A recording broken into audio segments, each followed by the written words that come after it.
Grabe, nakagrabyado siya. Pinagtatawanan siya ng lahat ng tao kasi sa kompetisyon ng She-Hulk ay baboy ang dinala niya. Pero bakit napahiyaman siya ng karamihan ay hindi siya nagpapapekto. Maski ang sarili niyang asawa ay diskumpiyado sa kanya sa kabaliwang ito. Pero alam niya kung ano ang ginagawa niya at tiwala siya sa biig na to ang magbibigay ng swerte sa kanilang buhay. Kaya sa harap ng lahat, magkakaalaman kung kanino ang huling halakhak. Welcome back sa PS Rewind. Ito nga pala si Babe. Ang cute na biik. Bata pa lang siya ay alam na ni Mama Pig na kakaiba siya. Dahil nang kakatayin na siya ay si Babe lang ang nalungkot. Goodbye, Mom. At kapag siniswerte nga naman, siya lang ang kaisa-isang biik na nakuha na isasalang sa perya para sa larong hulaan mo ang kilo ko at sayo na ako. Sa di kalayuan, nakarating na sina Arthur kasama ang asawa niyang si Esme para maglibang sa perya. Napukaw ang interes niya sa cute na baboy. Nagpatsamba lang siya at hindi inaasahang mananalo pa. Lumipas ang mga araw at nakalimutan niya na nang biglang tumawag sa kanya ang perya na siya daw ang nanalo. Kaya inampun niya na ang biik kahit hindi niya pa alam kung ano ang gagawin niya dito. Makikitang marami pala siyang alagang hayop sa paligid ng bahay at ito na ang naging trabaho niya sa kanyang katandaan. At wag ka, lahat sila ay nagsasalita. Good heavens, no. Unang kumausap sa kanya ay si Fly, ang nanay ng mga tuta. Naawa siya kay Babe kasi sobrang namimiss niya na daw ang kanyang nanay at nalulungkot siyang mag-isa. Mama. Sadyang mabait si Fly at sinabi niyang siya muna ang magsisilbing ina ni Babe hanggang sa masanay na siyang isa. Pumayag na lang din si Rex na siyang asawa ni Fly at siya ding leader ng lahat ng mga hayop sa bangan. Kaya naging kabanding ng biik ang mga tuta at feeling aso na rin siya. May isang pato naman dito na feeling tandang at inaagawan ng tandang at siya ang gustong tumilaok tuwing umaga para may pakinabang naman daw siya at huwag siyang katayin. Pero naiirita pa sa kanya si Esme. Laging lumalabas ang mga aso para magpastol ng mga tupa. Tanging ang mga aso at ang pusa lang din ang pwedeng pumasok sa bahay. Bawal ang baboy. Kaya nang sinubukan niyang sumilip dahil naku-curious siya, nahulog patuloy siya. Binigyan na lang siya ng pagkain sa labas ni Esme dahil excited na rin itong katayin siya. Isang umaga, bumili na ng alarm clock si Esme para hindi na nila marinig ang nakakairitang tulaok ng pato. Nalaman ito ng pato at sumama ang loob. Gusto niyang wala ang alarm clock dahil pag wala na siyang pakinabang, kakatayin na siya. Kaya kinuntsaba niya si Babe at maingat silang pumasok sa bahay. Kinuha ang alarm clock at lalabas na sana sila nang magising ang pusa. Kaya nagrumble sila sa loob. Pag-uwi ng mag-asawa, nagulat sa gulong ginawa ng pusa at alam na kung sino ang salari.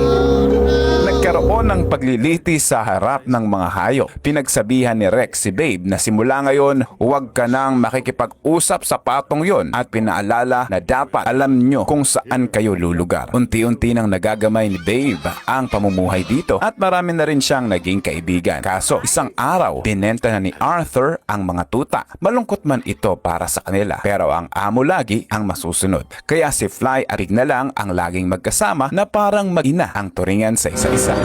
Ang Pasko ay sumapi at nakikinikinita na ang huling hantungan ni Babe dahil natatakam na si Esme sa kanya. La la la la la.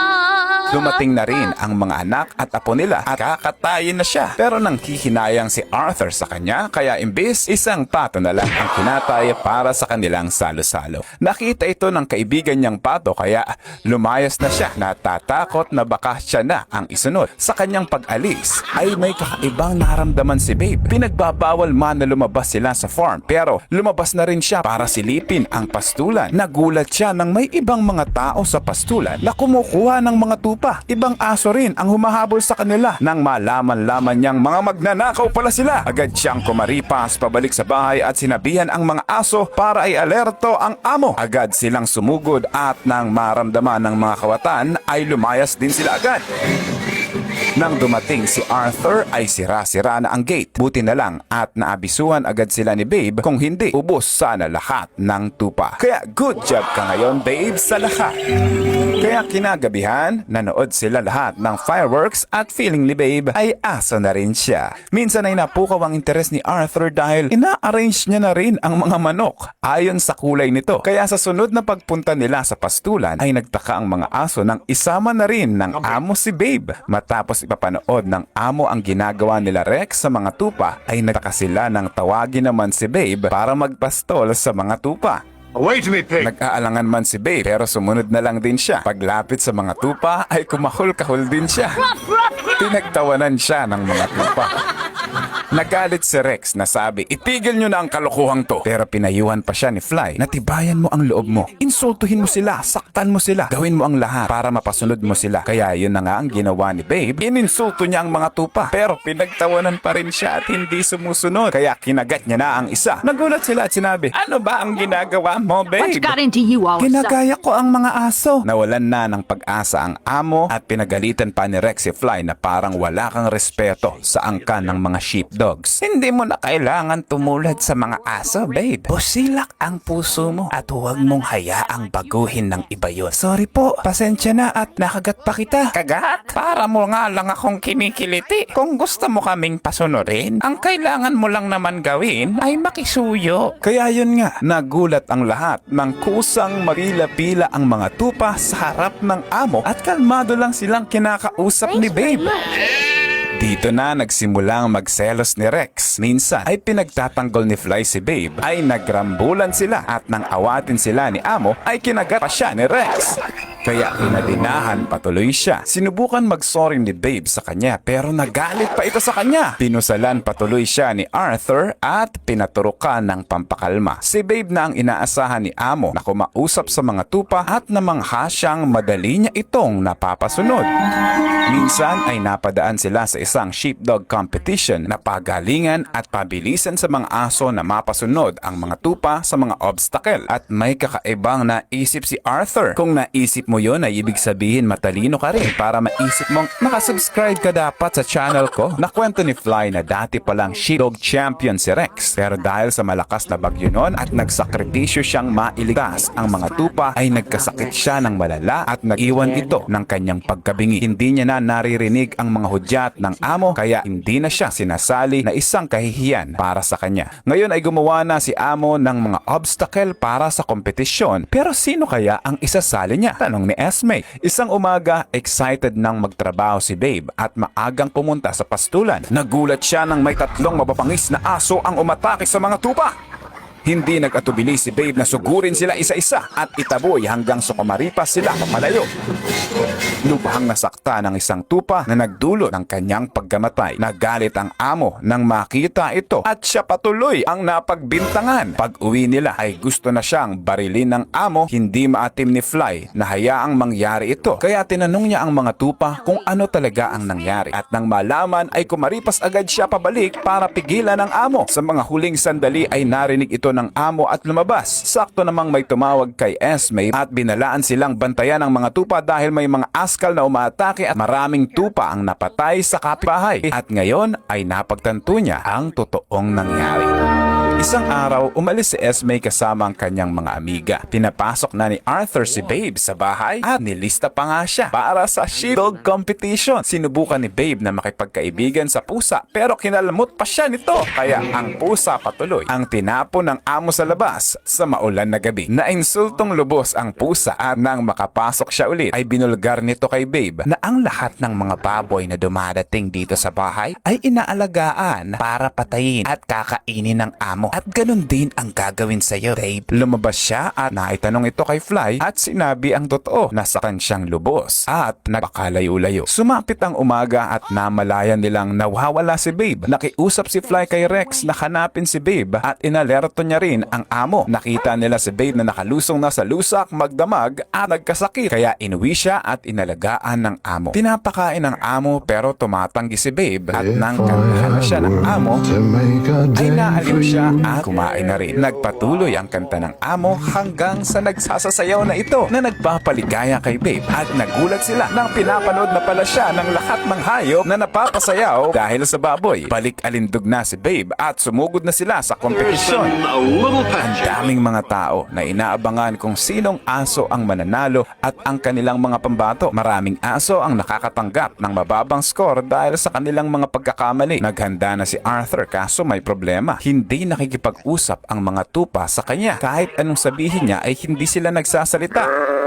Lubos na nabahala sina Fly dahil mapapahiya ang kanilang amo sa harap ng lahat. Kung ganito, naisip ni Rex na bumalik agad sa pastulan para humingi ng tulong sa mga tupa. Tumakbo siya ng mabilis sa abot ng kanyang makakaya. Pagdating niya ay pinaliwanag niya sa mga tupa ang kalagayan ni Babe at ng amo, kaya sinabi na ng mga tupa ang natatanging password.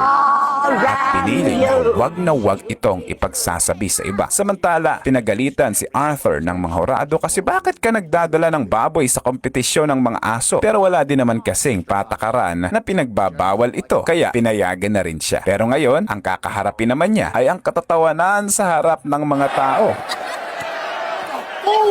Nang makitang baboy ang hawak niya ay sinabing, nasisiraan ka na ba ng ulo? Iniisip nila na bobo ang mga baboy at walang kakayahang magpastol ng mga tupa. Strange name, isn't it? Napanood din siya ng asawa at sobrang nahihiya ito sa kanyang mga amiga na iniisip na nawawalan na sa katinoan ang asawa niya. Hindi makapaniwala ang lahat, pero isasalang na siya at hindi rin alam ni Babe ang gagawin niya dahil hindi niya nakakausap ang mga tupa. Biglang sumugod pa palapit sa kanya si Rex at may binulong saka bumalik para manood kahit ni Fly. It's up to him now. Nagsimula na ang oras.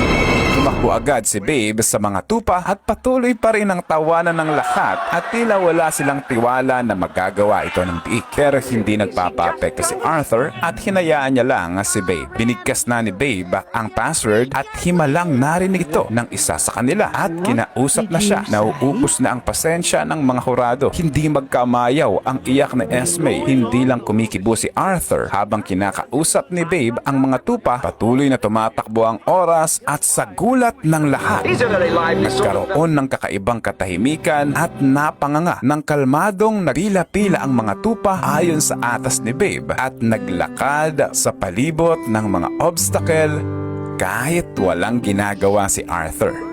Kusang pumasok sa bilog at inayos ang kanilang mga sarili ayon sa kanilang kulay. Panghuli ay binuksan ni Arthur ang kulungan at kusa silang pumasok. Tahimik, maayos, malinis at mabilis nang sama-sama. Pakasara niya ng kulungan ay nakakabinging sigawan ng madla. Iyak sa tuwa si Esme at lumaki ang tiwala sa kanyang asawa. Binigay na ng mga judges ang mga score at puros 100. Patuloy ang hiyawan ng madla at parang may bago na silang pambato. Maski ang mga hayop sa bahay ay nagkakatuwa. May bago na tayong champion sa sheepdog competition at yun ay isang baboy. Mula noon ay lalong napalapit ang amo sa kanya at magka-partner na sila habang buhay. And kailan at saan mo napanood ito? I-comment mo nga ang gusto mong i-rewind namin next. Subscribe para sa marami pang masasarap na recap.